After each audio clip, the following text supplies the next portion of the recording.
The neon signs of the nebula's rest flickered against the rain-soaked streets of New Terra Station, casting purple and blue shadows across the puddles. Inside the dimly lit bar, Jack Martinez sat hunched over his whiskey, the ice clinking against the glass as his hand trembled slightly. Across from him, Anna Chen traced the rim of her own drink, her eyes distant, lost somewhere between the present and the battlefields of the Kryn War. They were veterans, survivors, the kind of soldiers who wore their scars like medals they never wanted to earn. Another round? The voice cut through their silence like a blade through silk. Both veterans looked up to find their waitress standing beside their booth. A young draconian female, her scales shimmering between emerald and sapphire under the bar's ambient lighting. Her eyes, vertical slitted and golden, held an unusual warmth for her species. "Sure," Jack muttered, pushing his glass forward. The waitress, her name tag read Zylara, collected their glasses with practiced efficiency. But as she turned to leave, her gaze fell upon the patch on Anna's jacket, the emblem of the Indomitable, humanity's legendary dreadnought that had held the line at the siege of Proxima. Zylara froze. "You served on the Indomitable?"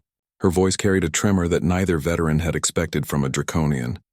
Her kind were known for their stoic demeanor, their rigid emotional control.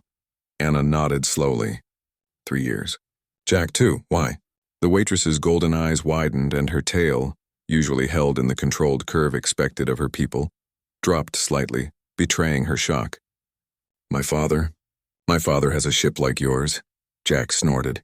"Draconians don't fly human dreadnoughts, kid. Maybe he has a model or—" "No." Zylara's voice was firm now, almost desperate.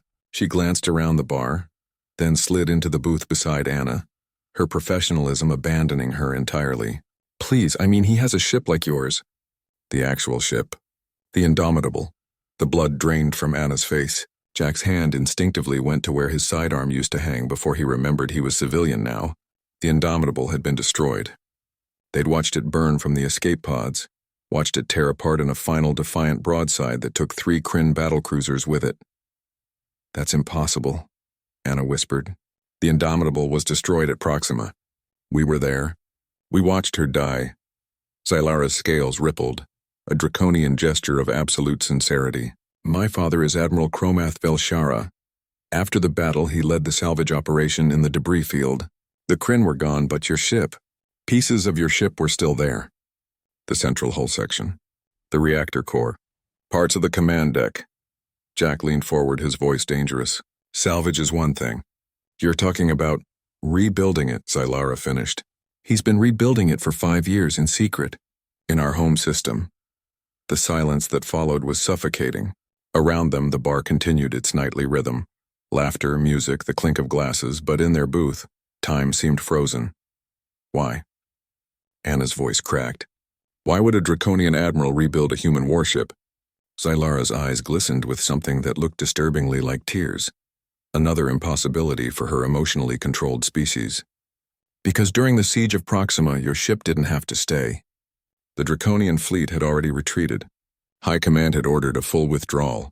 But your captain, Captain Rodriguez, she stayed," Jack remembered. God, how could he forget? Captain Rodriguez on the bridge, her voice calm as death itself.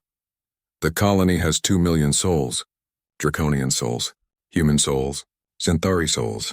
We don't abandon them. We hold the line." "The colony was 40% draconian civilians," Zylara continued, her voice thick with emotion. "Over 800,000 of my people, including my mother, my younger brother. They were evacuated because your ship bought them time. Because humans decided that draconian lives were worth dying for." A tear rolled down her scaled cheek, a sight so rare that other patrons began to stare. In draconian culture, public displays of emotion were shameful. But Zylara didn't seem to care. "My father watched from the retreating fleet. He watched your ship fight alone against impossible odds. He watched humans sacrifice everything for people who weren't even their own species. It broke something in him. Or maybe it fixed something." She reached into her uniform and pulled out a small holographic projector. With a trembling hand, she activated it. The image that materialized above the table stole the breath from both veterans' lungs. It was the Indomitable. Not the burning wreck they remembered, but whole, restored. The hull gleamed with fresh armor plating, draconian alloy by the look of it, stronger than the original. The weapon arrays had been upgraded, the engines rebuilt with hybrid human draconian technology. She was more than repaired. She was reborn. He calls it the unbreakable bond, Sylara whispered. A monument. A promise. Proof that what your captain said was true. That we're stronger together than apart. Jack stared at the hologram, his tough guy facade crumbling. Anna openly wept, her hands covering her mouth. There's more, Sylara said softly. My father wants to give her back. To humanity. To your fleet. But first, he wants to find the crew, the survivors. He wants them to see what their sacrifice created. She looked between them, hope burning in her golden eyes. He's been searching for 5 years, and now I found 2 of you. Anna reached out and took the young Draconian's hand. Jack did the same from the other side. 3 hands, human, Draconian, clasped together over the hologram of a ship that refused to die. Tell your father, Anna said, her voice steady despite her tears, that the crew of the Indomitable would be honored to see her fly again. Sylara's tail curved upward in the draconian expression of pure joy.